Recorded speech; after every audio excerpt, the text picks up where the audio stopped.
Am I the only guy wearing a bow tie? Oh, there's, yes, I love you, man. Careful about, our reputation. It's great to see you all. Welcome to the USA Science Engineering Festival. As you may know, I feel that science is the best idea humans have ever had. And if we come up with a better idea, we'll throw away science and then we'll call that science. It's going to be brilliant. It's a process. So welcome. Here. Can we turn on the, yes, there. So for those of you who don't know, I was in college. First of all, I went to Cornell University. Go Big Red, which I think was a mistake on their part. I think it was a clerical error that allowed me to get in, and then through another error, I had Carl Sagan first run. So I was not his star student or anything. I was just some guy in the back of the room. But he had a tremendous influence on me, tremendous influence. And then after I was graduated, he started an organization called the Planetary Society. And I joined back in 1980, back as disco music was giving way to new wave and punk. It was a depressing time. And then I stayed a member all these years. Then when Professor Sagan died, I was asked to speak at his memorial service because you guys all supported the Science Guy show. Thank you for that. And then I got on the board of directors of the Planetary Society. They asked me to be on the board of directors. Well, about 3.5 years ago, I don't know what happened. I was at a board of directors meeting, and I went down the hall to get, I think it was a Coca-Cola. So I came back, and now I'm the CEO of the Planetary. Now I'm in charge of the Planetary Society. I'm not really sure how that all happened. But we are the world's largest non-governmental space interest organization. We do 3 things. We lobby, especially U.S. Congress, about NASA policy. We have our space and technology division where we're making our own spacecraft, which is cool. And so I guess there's some issues here. Carry on. And then the third thing we do is we educate. We have outstanding journalists, and our website is cool. If you've never checked it out, check out planetary.org. And I was in class when Carl Sagan was working out the details of the show Cosmos. And now, as you may know, Neil deGrasse Tyson is doing Cosmos. Yeah. He's on our board of directors. And he and I, were at the White House the other day, and this guy photobombed us. Just jumped in the middle. What was he thinking? We're going to get, a picture, just the two of us. That was very cool. The president's very supportive. And the president, near as I can tell, we spoke with him just for a few moments, face to face, human to human. He understands and appreciates the value of space exploration. Space exploration just brings out the best in us. When we go to solve new problems, we solve problems that have never been solved before. We make discoveries on worlds that have never been explored before, which gives us great insight into our own, what I like to call place in space. So this is one thing that I did this year. Then also this year I was on Dancing with the Stars. Thank you for your support. Amazing time, TAT, the amazing time. There she is. We're working. And then there she is, pretending, she's an actress, pretending to like me, and then that's the final scene. I was going up and down the steps in the hotel this morning, and my knee is still not all the way back. It's still a little bit screwed up. Also this year, I was on The Big Bang Theory.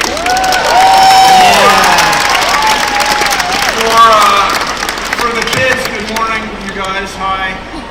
For people at my age and your parents' age, Bob Newhart. This guy is he's just a comedy god to us.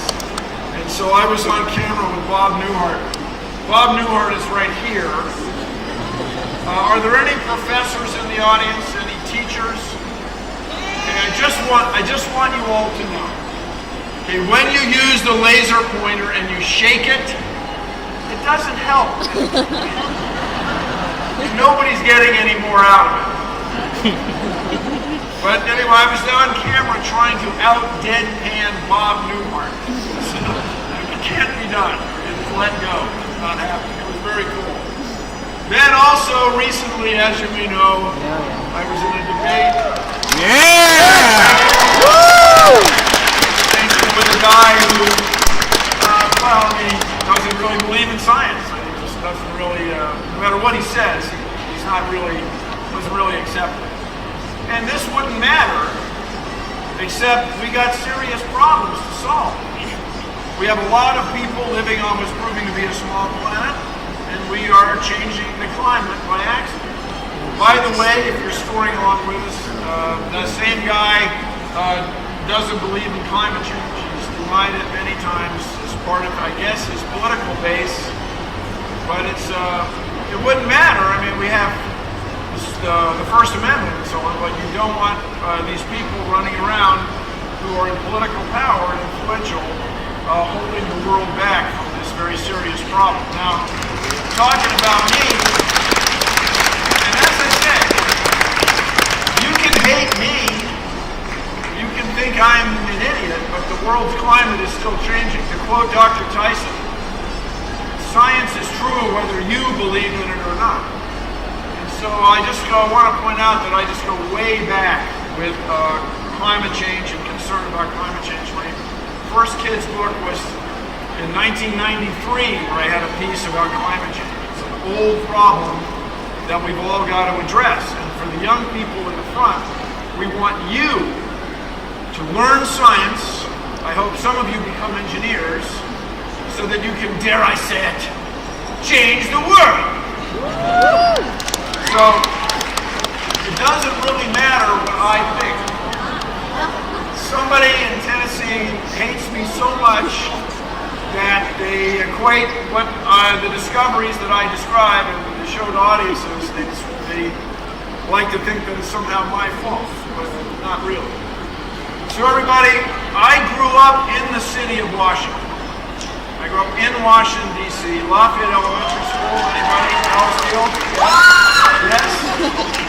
So we took a big trip to New York City in 1964. The town's so nice they named it twice. And I went to the World's Fair with my family. And my father especially, my father's the guy driving down the road and he pulls over to take pictures of the odometer in the car as it changes from 99,999 to 100,000 miles. He was disappointed, my older brother and my sister and I were disappointed because we had just missed this big total board, this tote board of the world's population changing from 2,999,999,999 people to 3 billion people in the world. That was in 1964. Well, last evening in my hotel room, I got this number from the U.S. Census website. We now have well over 7 billion people in the world, all using the air. And there's nobody you've ever met who doesn't breathe. I'm telling you, it's just something no matter. We're more alike than we are different. Everybody uses the air. Everybody burns fuel and rely on the oxygen in the air. We are happy to have nitrogen between you and me to keep everything under pressure so that we can breathe. We all share the air. And so changing from 3 billion to 7 billion in just 50 years, half a century, that's what's changing the world. So everybody, it's not that the world hasn't been warmer in the past. It's not that the world didn't used to have more carbon dioxide in the air than it has now. It's the speed, the rate at which the things are changing. That's the problem that you guys are going to have to solve. And I know you can do it. You're going to change the world. And I remind everybody that in the U.S. Constitution, it says the Congress shall promote the progress of science and the useful arts. This fair is about the useful arts. What was in 1776 called the useful arts, nowadays we call engineering. It's the same thing. I am the science guy, but more importantly perhaps, I'm an engineer. And you're probably surprised to see that my pants reach the floor. But I'm an engineer, and I'm very proud of the things that I've done as an engineer. Engineers use science to solve problems and make things. I admit my friends call me shiny object man. I do like to make things, jump from one thing to another. Now, climate change is serious, and I want you guys to address that, but there's something else I want you, the young people especially, to get ready for so that we do not change the world. You may, if you ever get a chance to go to Arizona, you can go to Meteor Crater. Has anybody ever been there? It's about an hour and a half from Phoenix. It's less than an hour from Flagstaff. If you're ever in Arizona on other business, maybe you're going to Phoenix to watch a baseball game, where for the first time in your life you saw a guy steal a home, which I did. It's a little bit of an exaggeration, but you can go to Meteor Crater, and this is a hole in the ground made by an impactor, a rock, or rock and ice, about 25,000 years ago. And for a long time, people thought it was a sinkhole caused by underground flow of water, underground river. But no, it's a meteorite impact. And guys went out there trying to get the meteorite. They figured reasonably that there'd be a big stone, a big chunk of stainless steel buried in the ground from this impact. But that turns out not to be how it works. The rocks in space are made of about the same stuff as the rocks on Earth, so when they hit the Earth, there's an underground shower of steel. And so when they went to mine it, they couldn't. The drill bits got torn apart. But this was a curiosity for many years. Meteor Crater, Arizona. It's an interesting place. People at the turn of the last century would visit it from time to time. But then in 1908, in Siberia, there was what, when I was in school, was called the Tunguska event. And the Tunguska event, Carl Sagan emphasized this quite a bit when I was in class, was apparently what we nowadays call an air burst. So have you ever heard this story? You know, if you jump off the Golden Gate Bridge and hit the water will be like concrete because you're going so fast it'll kill you. Well, that's apparently true. I advise against that because it's really, if you do that, it's really hard to clean the water up there where you hit. So don't do that. The other thing, if you were a rock coming into the Earth's atmosphere at say 20 kilometers a second, 20,000 meters a second, you hit the atmosphere and the atmosphere can't get out of the way and you explode. That is if you're a meteorite. So apparently in Tunguska in 1908, some object hit the Earth's atmosphere and flattened trees for hundreds of kilometers in every direction. And this was a curiosity. When I was in class, Carl Sagan would talk about it. It was June 30th, 1908. It was over a year before anybody went out there to take pictures of it. It was so remote. By the way, if you are a rock hitting the Earth's atmosphere from the north, there's a good chance you'll hit Russia. Just tell them. It's 11 time zones wide. Now it's 9. It used to be 11 time zones wide. So it takes up a lot of the northern hemisphere. And so last year, you may recall, in Chelyabinsk, Russia, there was another impactor, another airburst. And there's so much insurance fraud in Russia, apparently, everybody has a camera on the dashboard of their car. And we got hundreds of videos of this thing hitting the Earth. So I don't know if you got the details of the story, but everybody saw this amazing streak in the sky. It was beautiful and astonishing. Everybody went up to the windows to watch it. Then 3 minutes later, almost 3 minutes later, the sonic booms created by this thing going so fast hit the ground, blew all the windows out, and 1,000 people had to go to the hospital, go to the emergency room with laceration cuts from the glass. And I just want to remind us all, that was nothing. That was nothing That same 24-hour period, asteroid 2012 DA14, is the way they designate asteroids, came between us and our geosynchronous satellites. If that thing had hit here, there would be no more Washington, D.C. I mean, just to give you an idea of how serious it would be, there'd be no more Montgomery Mall, there'd be no more Tyson's Corner. Just to give you an idea of how big it would be. And so that was or is a relatively small object. There are about 100,000 Earth orbit crossing asteroids that could end the world. When I was in second grade at Lafayette Elementary, Mrs. McGonigal was reading to us from a book. This was a book that the man, that is to say the school system, had given her to read to us. And it said the reason the ancient dinosaurs died out was because the mammals took all the dinosaur food, and then the dinosaurs died. And even she knew that that was just lame. It's just, no. I mean, just everybody, I'm a Tyrannosaurus, you are a rabbit. Okay? There. And so she knew it was unreasonable. But in my lifetime, everybody, 1980, 1983, when I was out in the public paying taxes, working at a job at Boeing, don't worry, everybody, I was working at Boeing, but I was very well supervised. Everything was cool.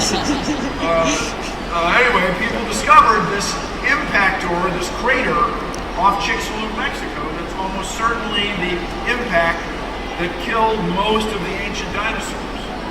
So this thing hit off what is now Mexico. It sent dust halfway to the Earth's moon.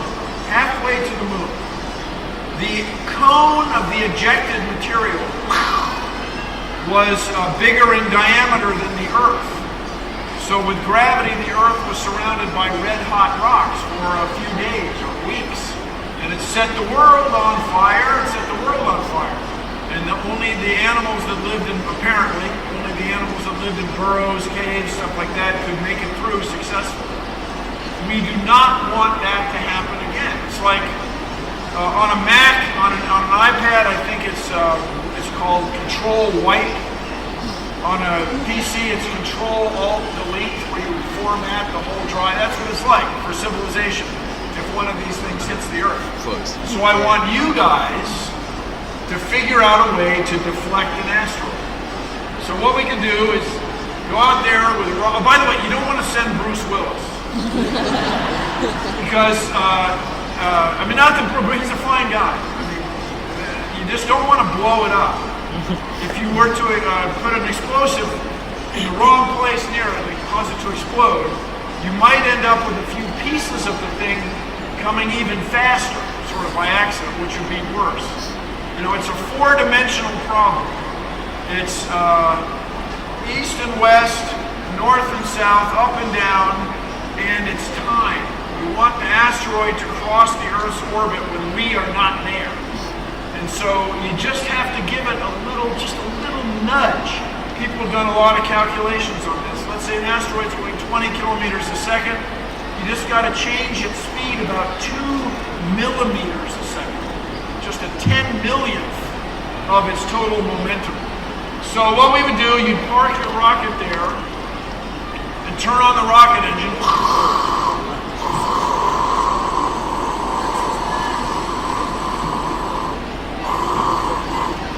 Except it's in outer space, so there's no noise. It's just the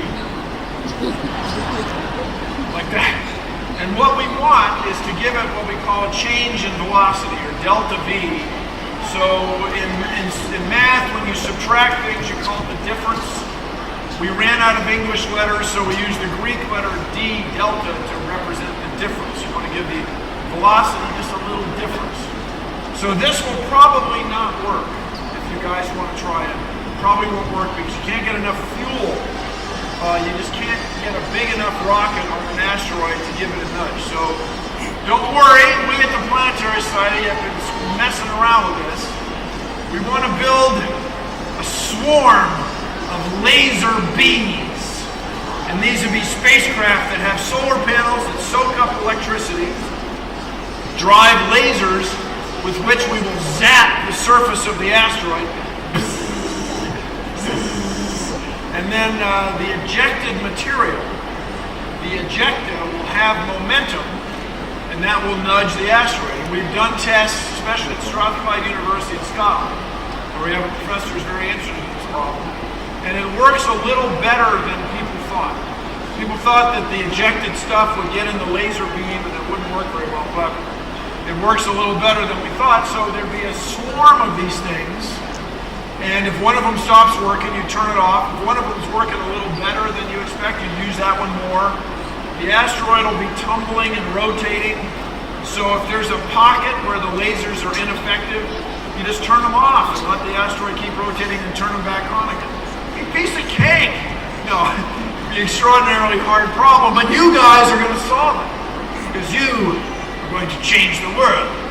So if you want to go to an asteroid yourselves, everybody, we at the Planetary Society are sponsoring a cool little campaign where you can put your name on the OSIRIS-REx spacecraft, which will go out to an asteroid recently named Bennu, and you can, it'll bring a sample back. Your name can go out to asteroid Bennu and back over the next few years. I encourage you to check it out on the Planetary Society's website. Now, as many of you may know, I grew up in Washington, and my father was in World War II, so was my mom. My mom was recruited by the Navy because, well, what we were given to understand is she was good at math and science. I admit I'm taking my mother's word for it, but she seemed like she was pretty smart. Anyway, my dad ended up in prisoner of war camp for 4 years. If you ever get a chance to do that, I would not do it. I would avoid that. It sounded like it was kind of miserable. But he lived through it. He came back fascinated with sundials. And I ended up in a meeting where they had this little post casting a shadow onto something with these color coupons, because they wanted to get a look at the color of the shadow on Mars. If you go outside today on a sunny day with something very white, like my shirt will work, the lid of your coffee cup is good, and make a shadow on it, you'll see that the shadow is gray. Yes, fine. But the shadow is also a little bit light blue. And that light blue color comes from the Earth's sky. On Mars, that color is quite orange, red. And so, by looking at the shadow, scientists can figure out how much of the color of the rock they're looking at is brought into the picture by the color of the sky. So I was in this meeting, and I had been brought up with all this sundial stuff with my father, and I just started jumping out of my chair. You guys, we got to make the photometric calibration target, the test pattern for the camera, we got to make that into a sundial. And they're all looking at me like, dude, really? You know, it's the space program, you know, Bill, I see you're wearing a watch. You know, we have clocks now. No, it'll be cool. Come on, we can reckon time on another world. It'll be like those guys who speak Klingon, except it'll be real. So, everybody, there are sundials on Mars. I'll tell you something, when you hold something in your hand that's going to Mars, it's a little different vibe. Have you ever been walking across, or in a boat, you're in a canoe, and you start to feel yourself reach into your pocket for your keys? You know, I sure hope I don't reach into my pocket and take out my keys and throw them over. You know that feeling? Well, you know the keys are still down there, all right? But when the thing's on Mars, you're not going to get it back. All right, so there's one on the Spirit rover, the Opportunity rover, and this is the Curiosity rover. And you can see, I think, even in this light, that the shadow is a little, oh here, I'll do this. The shadow is a little bit orange right there. And this has the motto, to Mars to explore. The ones on Spirit and Opportunity have a different model. That's the Curiosity rover. That's the selfie that it took with the hand lens imager, very cool camera. And the Mars dial is right there. There it is, casting a shadow. If you guys get a chance to go to the Smithsonian today, this week, coming months, the flight spare, as it's called, is in the Smithsonian. Now, these things have, for the first time since Carl Sagan's day, we put a message to the future. For the first time, how many people are watching Cosmos? Yeah? For the first, right on, that's great. For the first time since the Viking missions, since the Voyager missions in the 1970s, we put a message to the future. So on the Mars dial, which is down here in the corner, it says we built this spacecraft in our year 2003. We built these instruments to look for signs of water and life, to study Mars' past, prepare for our future. And then on the last of the four edges, right there's the Mars dial casting an orange shadow. It says, to those who visit here, we wish a safe journey and the joy of discovery. And my friends, that is the essence of this business. That is what this is all about. It's the joy of discovery. And I submit that our ancestors who did not feel the joy of discovery disappeared. If they didn't have fun investigating the world and learning about nature and their place in it, they weren't successful. They got out-competed by other tribes who were better at exploring. You guys were all alive when just 2 months ago, humans made an extraordinary discovery. This is Edwin Hubble at Mount Wilson in about 1927. If you go to Mount Wilson, it's up the hill from Pasadena, California. When you're there, you can look down, way down there, and see the Rose Parade on New Year's Day if you're up there. And this is where he discovered that the universe is expanding. Well, then in the 1960s, two guys discovered that the universe is giving off this background radiation that's the same as predicted by the theory of the Big Bang. When people realized the universe was expanding, they inferred that it must have started someplace. And Fred Hoyle, an astronomer on a radio show, said, yeah, it was like a Big Bang. He just made that remark in 1949 and it's still with us. And Penzias Wilson found this background radiation using this crazy antenna, which you can go visit. It's a National Historic Site, Basking Ridge, New Jersey, right by what used to be called Bell Laboratories. And in your lifetime, in Antarctica, scientists discovered, whoa, what did I do? Wow. Scientists discovered, wow, you guys, it's never happened. Scientists discovered these waves within the waves that are predicted by the Big Bang, that are what you'd expect with the Big Bang. So the Big Bang has been verified at another level. Now you're all going to ask, quite reasonably, what came before the Big Bang? Nobody knows. Furthermore, you're going to try to fix that. Okay. Don't get too carried away. We're almost done with this part, but thank you. You can review here on the side. Sorry about that. Nobody knows what came before the Big Bang, and now people are speculating that there's more than one universe, which would be surprising. And people think that the reason, by the way, most of you were alive when it was discovered in about 2004, just 10 years ago, that the universe isn't just expanding, it's accelerating. And do you know why it's accelerating? Don't worry about it. Nobody knows why. Nobody knows why it's accelerating. Well, it'd be great to get to the last one. And so people say, well, it's dark energy and dark matter. Nobody really knows what dark energy and dark matter are exactly. But you guys may be able to figure it out. Hey, maybe we're there. Here we plug it back in, he's going to go throw the switch. It's very exciting. Big finish.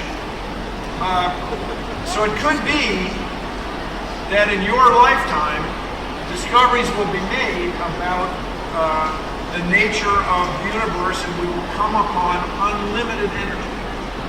Right now, we don't have unlimited energy, and that's where I want you guys to, dare I say it, change the world. This is me, or I, actually it's a picture of me, I'm here. On the roof of my house in California, I have solar panels.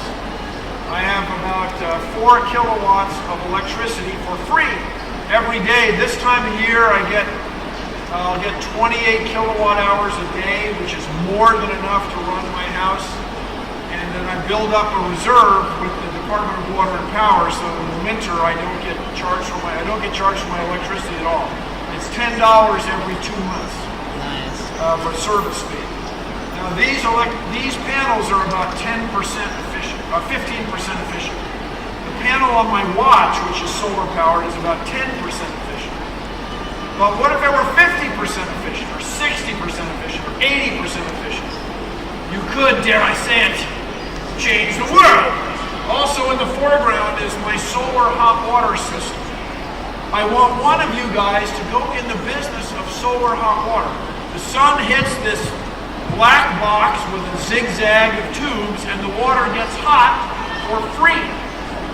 The only thing complicated is you got to put it on the roof, which we have the technology. People go on roofs all the time. In fact, they put roofs on houses. You could get rich. Then in the foreground also is my solar tube dome, which is more efficient than a skylight because it has lenses. These grooves direct light down the tube much more efficiently than just a skylight. And I still go into that room 8 years later trying to turn the light on. It still confuses me. My house sitter sent me a text. I can't turn the lights off. That's because they're not on. It's funny. So if you guys, these are existing technologies. These are things we know how to do.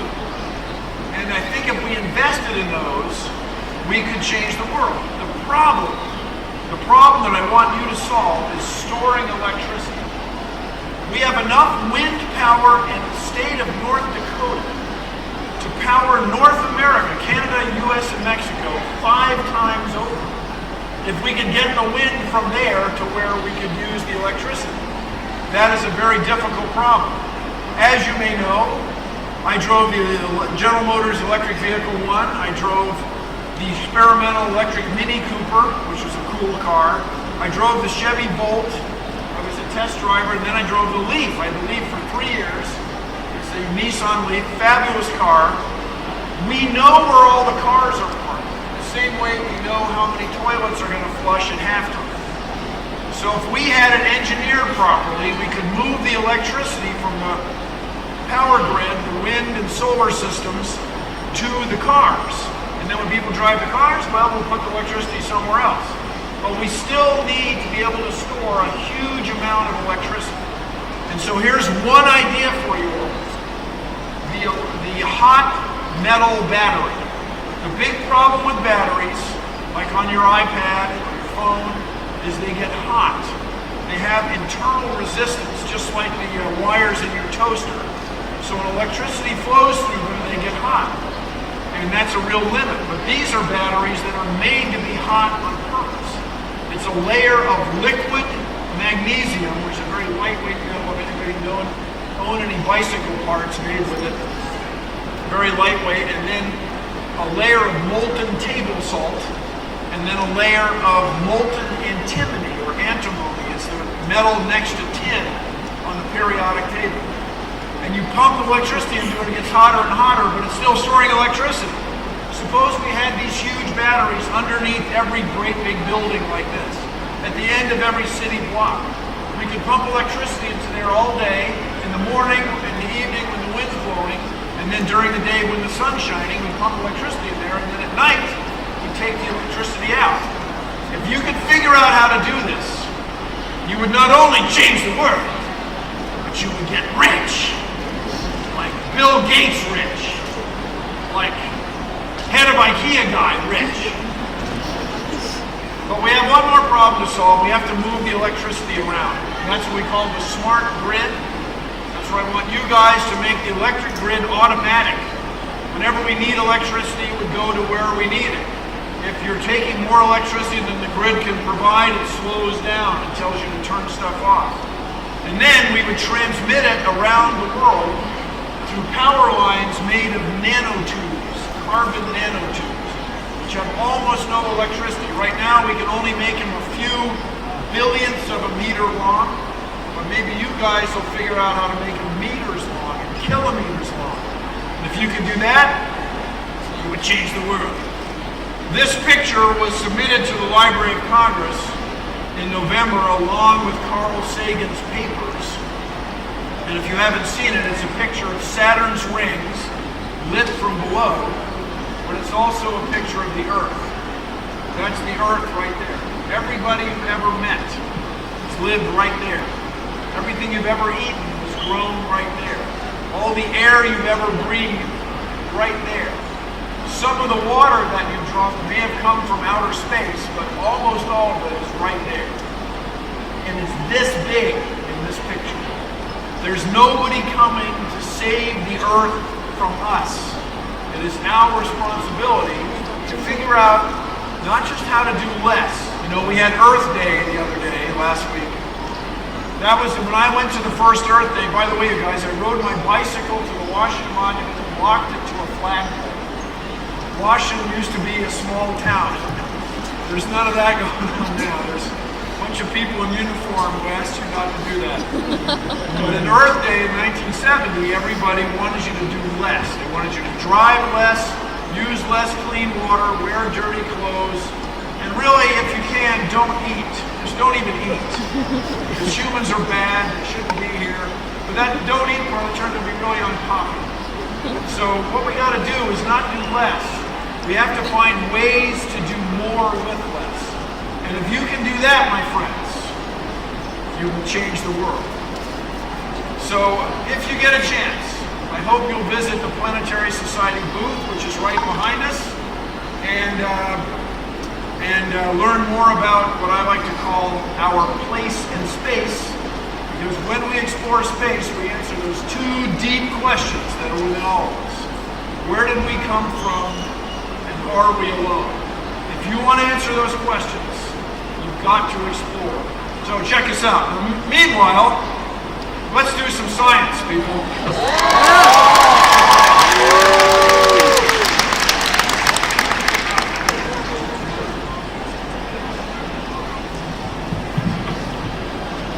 When it comes to doing more with less, what we need to do is find more efficient engines, more efficient ways to make energy that we can use.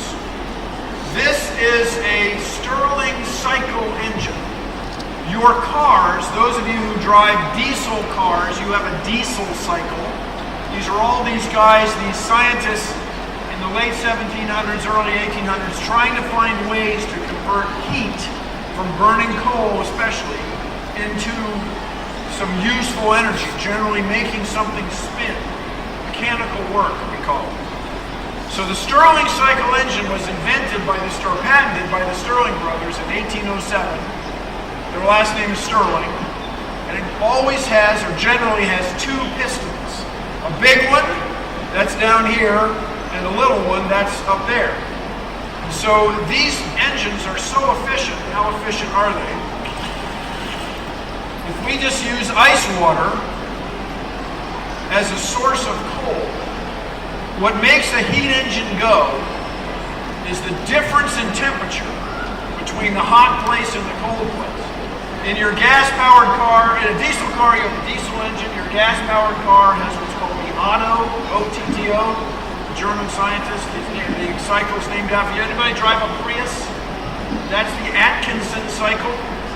Then gas-powered power plants usually use the Brayton cycle. And these are all thermodynamic arrangements of sources of heat and sources of coal. Looks like I got it. There we go. Sources of heat and sources of coal that will create mechanical work, especially if the linkage is not jammed up a little bit. So the Stirling brothers invented this thing, and apparently it was used all over the place for about a century. They used them in water pumps. They used them. There used to be a room fan which had an alcohol-powered Stirling engine in it. But it was getting enough heat, but it was is also blowing air around. Anyway, these engines are just very, very efficient. And you may be the scientists and engineers of the future who figure out a way to take advantage of this again. And I mention this only as one example. So at this point in our program, I would like to bring out a dear friend of mine. And for those of you who are Planetary Society members, you know her. She is an outstanding journalist. She's won awards. She keeps track of all that is going on in planetary exploration. She is a brilliant writer, a terrific geologist, and the face and voice of the Planetary Society. Ladies and gentlemen, Emily Lockdawala. Come on up. Emily, great. Good to see you. Let's move the table downstage. Let's start with this. Sure. Lift up your legs, Bill. Hey, you guys, does that need more water? Yeah. This is coming up. Okay. They told me something that you don't need to worry about. It's technical. Do you have enough room or not? Okay. I'll go down a little more. There we go. What's the worst that can happen? A bad example. Do you recognize this? Of course, it's our miniature road. And the Stirling engine, you'll see, is still running just fine. It'll run probably for, until we're done. Emily, there's your, these are hand crank electric generators. Does anybody know Michael Faraday? We love him. So he discovered something that we now call Faraday's Law.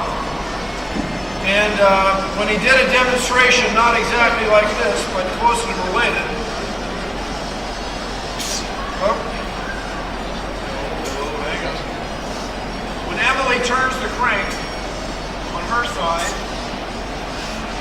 the crank turns on my side, as if by magic. But it's not magic, it's science! Yes. So the woman comes up to Michael Faraday after doing a demonstration along this line and says, Mr. Faraday, of what use is it? And he says, madam. I mean, notice he says, according to the story, he says, madam.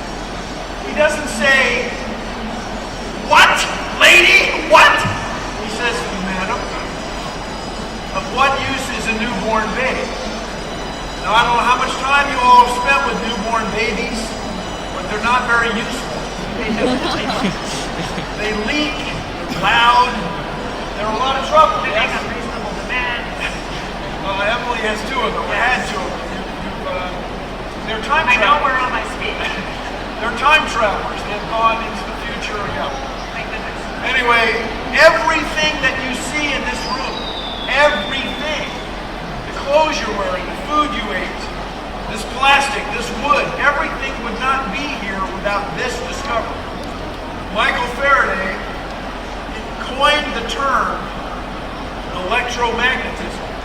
He was, by all accounts, the guy who understood the relationship between electricity and magnetism better than anybody else in his day, around 1828, 1831, something like that.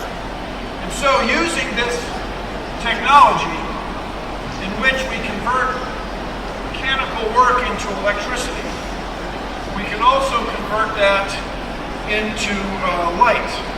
And I hope a few of you have seen this. Hang on, we got to do it. Wait, steady. We've tried to get, just so you know, the smallest things possible for this demonstration. So convert some mechanical work into electricity, won't you, Emily? So there's one light bulb. Make it bright. Go for it. Then I'm going to turn on another light bulb. It's not so bright, is it? Then the third one is even dimmer, and the fourth one is dimmer still. And she's working pretty hard, and it's barely lighting up. But suppose we had, these are the light bulbs, oh, there it is. These are the light bulbs that are very similar to the ones Thomas Edison invented well over a century ago. If we had more efficient light bulbs, like say these light emitting diodes, yesterday's oversight. Give it a crank. Oh, I did it again. You did it again now? At least you're consistent. You're supposed to learn from your mistakes, but they say it takes 300 to make a habit. So notice just how much brighter a light-emitting diode is. These were invented in my lifetime. They're about 15 times as efficient as a regular light bulb, and now they're everywhere. But just think if they were 20 or 30 or 50 times as efficient. You could, here I say it, change the world. And then, to represent the big picture, we have here the toy car of science, which has a capacitor on it. A capacitor is another way in which we store electricity. Those of you who have phones and iPhones and cameras, there are great many capacitors in there. This is just an especially big one. And it has the capacity, get it, to store electricity. Capacity, huh? It's brilliant. So do you want to do this and I'll do the cranking now? Sure. So now I will crank and put electricity into the capacitor. And Emily will take it down stage left, audience right. And everything's fine, don't worry. And then go ahead and if I Go will... switch color, go switch color. Yeah. Fall out of my tongue. We'll see. Ready? Yeah. There we go. Wait. So, there you got it. There's a switch on the back. So, Whoa! oh, God, hear it! Oh, hear it! Oh, my goodness, yes! Oh, it's brilliant! It's amazing! It's the most amazing thing I've ever seen. Thank you all for your patience.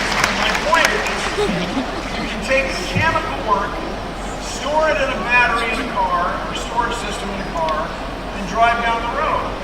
And I hope that future generations will ask, roughly, what were you people doing driving these gas-powered cars? Let's take this over the back. What do you think? Can you get to it? I'll trade you. Okay, I'm trading. Here we go. Is that gonna work? I think so. If I go Very one at a good. You go time. this way. There we go this way. There. Engineering. Brilliant.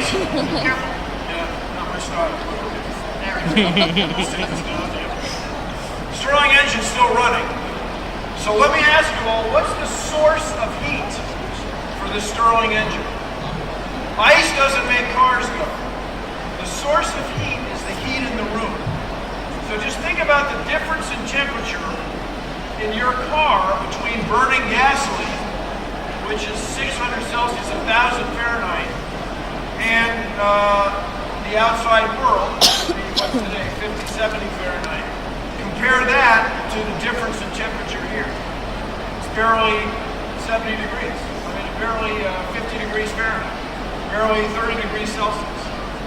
And look how efficient and beautiful it is. And all these engines usually have a crazy linkage in the back to make the pistons not move smoothly but kind of jerkily. And it increases their efficiency a little bit. But I mention all this because understanding the difference between hot and cold is of great significance. This is a styrofoam cooler. Of science. Yes. And did anybody bring liquid nitrogen? Did you recall? We got some here.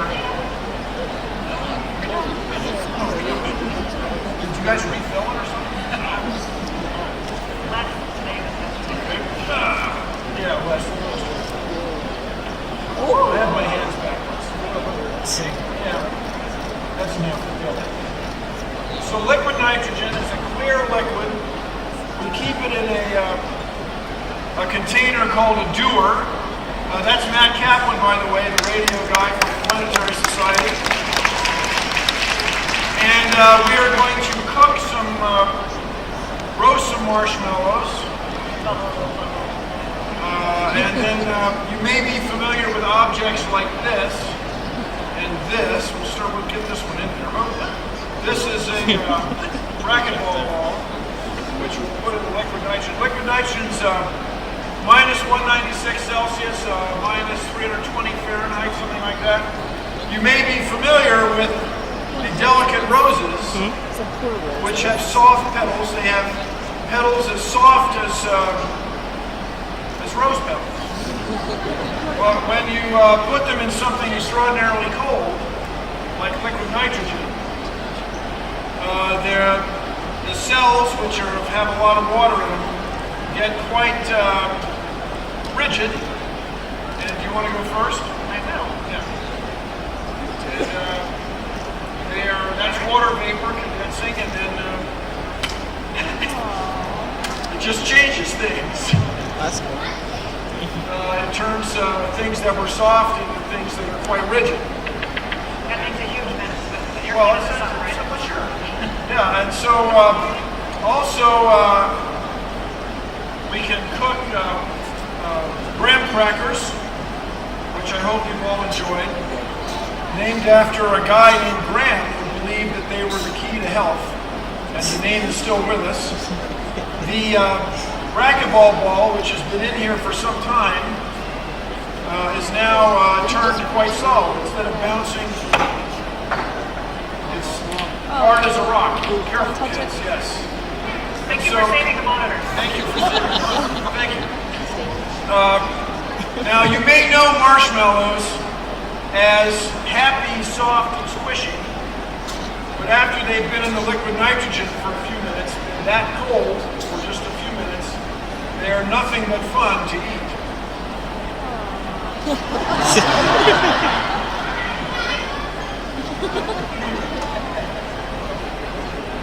So good point. Then, graham crackers are a little more porous.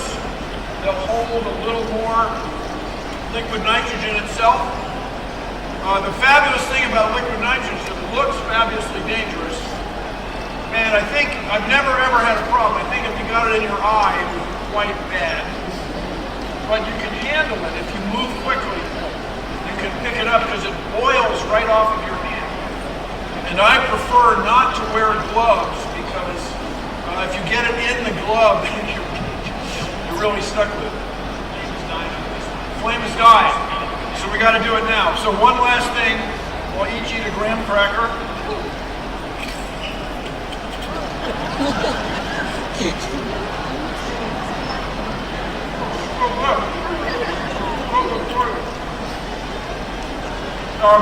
What you're seeing is water vapor, not smoke. So here is the oil drum of science.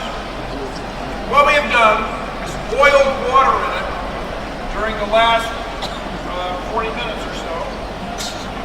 And we're going to put the plug in. Now, if you're not familiar with this, some of you probably drink wine. If you've seen wine barrels. Yeah, well, just a second. Yeah, stand by. And you've seen wine barrels. They have a similar technology, usually using a cork. But the word technology, I mean plug. And I just want you to know the plug is called a bung. And we are putting the bung in the bung hole. It's really a real thing. Okay, so gloves. We're going to take, what we've done is driven the air out, and it's all water vapor. And we'll put it in the ice, in the kiddie pool of ice. The water vapor is turning back into a liquid and taking up hardly any volume at all. And then we expect atmospheric pressure to influence the shape of the can and change it from this shape into another shape. I'm now a little concerned. Yeah, that could be. Yeah. So let's try that. Let's get it really cold really fast. We've never done.